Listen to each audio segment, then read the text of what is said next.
I think I talk in the book about sort of losing a job and how it affected me, and it put me in counselling for about 2 years. Like it was it's a pretty big sort of thing in my life. But looking back, it wasn't.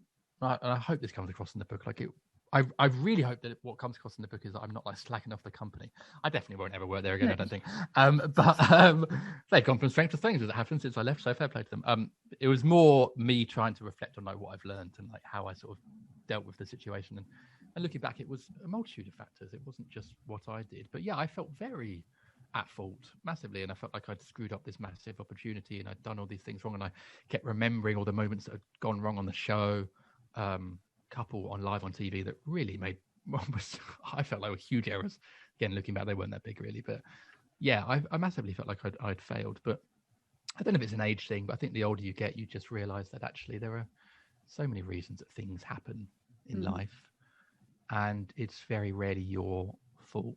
And also, once it's happened, there's not much you can do about it apart from process it. And I really believe that processing is important. Like, take some time out when something's happened to just like, don't dive into the next thing, you know, whether you've lost a job or a person or whatever. Like, you need that time to grieve, and you need that time to like process.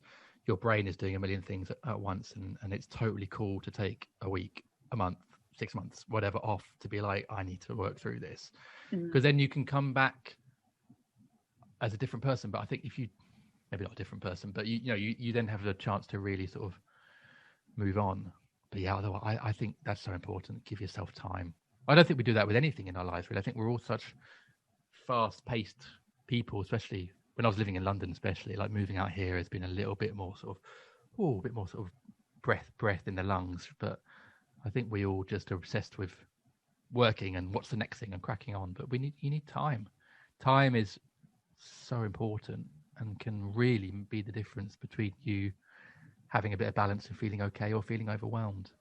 But again, I've learned that through getting it wrong and through growing up, and that's just the sort of the way it is, really. But if you're able to look back and reflect on that and recognize it, then I think that's progress.